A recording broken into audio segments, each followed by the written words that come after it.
Saudara-saudari yang terkasih, jumpa lagi dalam Pelita Hati hari ini, Sabtu tanggal 25 September 2021, hari biasa dalam Pekan Biasa yang ke-25. Bersama saya Romo Thomas Suratno SC dari Paroki Cilandak, Jakarta Selatan, mendengar dan merenungkan Sabda Tuhan, yakni firman Tuhan yang tersurat dalam Injil Lukas, bab atau pasal 9 ayat 43b sampai dengan ayat 45.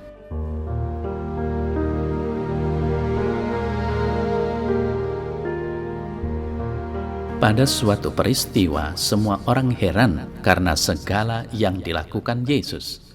Lalu Yesus berkata kepada murid-muridnya, "Dengarlah dan camkanlah segala perkataanku ini. Anak manusia akan diserahkan ke dalam tangan manusia."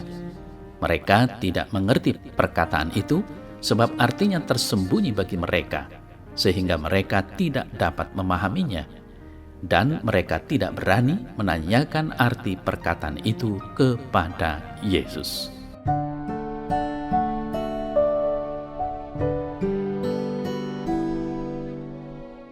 Saudara-saudari yang terkasih, apa yang diwartakan dalam Injil hari ini dalam konteks di mana Yesus turun dari gunung. Kemudian ia mengusir setan dan roh jahat dengan satu teguran keras. Melihat peristiwa itu, semua orang menjadi heran. Pada saat itulah ia berkata, anak manusia akan diserahkan ke dalam tangan manusia. Yesus mengatakan hal ini untuk kedua kalinya.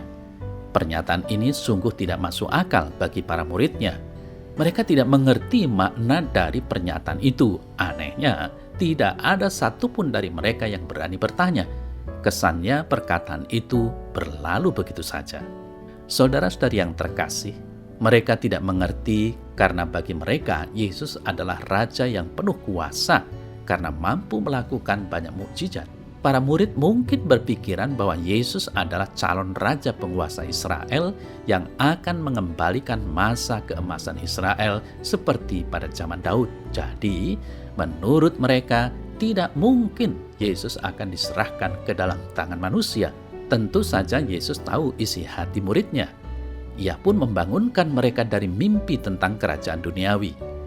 Harapan akan kerajaan duniawi membuat mereka tidak memahami maksud perkataan Yesus. Pengharapan yang salah itulah yang membutakan pikiran mereka. Pengharapan sejati pengikut Yesus adalah kehidupan kekal di surga. Untuk itu, mari kita terus belajar memahami maksud Tuhan dengan mendengarkan firman-Nya. Firman inilah yang akan membentuk pengharapan sehingga kita tidak lagi salah menilai tentang maksud dan tujuan Tuhan bagi kita. Saudara-saudari yang terkasih, kalau kita lihat lebih jauh sebelumnya, konteks dari warta Injil hari ini adalah tentang pengajaran kepada para murid. Pada bagian-bagian sebelumnya, Yesus dan para murid mengalami sukacita dalam pelayanan. Bahkan para murid menyaksikan Yesus yang dimuliakan di atas gunung. Dengan kata lain, mereka sedang dalam keadaan puncak, dicari banyak orang dan dipuji. Banyak orang yang melihat mereka kagum akan semua yang telah mereka lakukan. Kehadiran mereka dinantikan oleh banyak orang. Mereka menjadi bintang di mana-mana. Di saat seperti itulah saudara-saudari yang terkasih, Yesus mengingatkan mereka bahwa kebahagiaan seperti itu tidak akan bertahan lama. Sebentar lagi mereka akan menyaksikan penyaliban, penyiksaan, dan kematian. Mereka akan tercerai-berai, bahkan mereka akan dikejar-kejar dan dibunuh.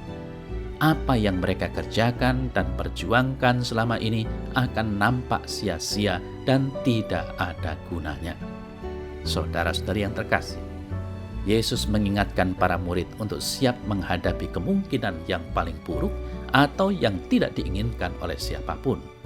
Dan disitulah persis kemuridan Kristiani yang diajarkan kepada para rasul.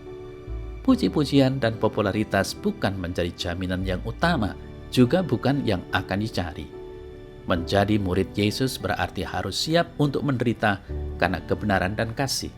Jika ada pujian dan hormat, itu menjadi bagian dari proses kemuridan yang patut disyukuri. Demikian dengan kita, saudara-saudari yang terkasih. Pujian dan popularitas bukan hal terbesar yang kita perjuangkan sebagai murid Kristus. Jika itu yang kita kejar, kita hanya akan mendapat kebahagiaan yang semu, sementara Kristus menjanjikan kebahagiaan abadi. Bukankah itu yang kita harapkan? Jika popularitas dan pujian yang kita upayakan, hidup kita hanya akan terbatas pada hidup yang bertopeng, hidup yang hanya dari luaran saja. Mari, saudara-saudara yang terkasih, kita memohon rahmat Tuhan, agar kita dimampukan untuk menemukan makna mendalam dalam hidup kita ini. Pujian dan hormat patut kita syukuri, namun lebih dari itu, kita memperjuangkan kebahagiaan sejati dengan menjadi murid Kristus yang sejati. Menjadi murid Kristus berarti harus siap ditolak dan diserahkan kepada tua-tua, harus siap diserahkan kepada manusia.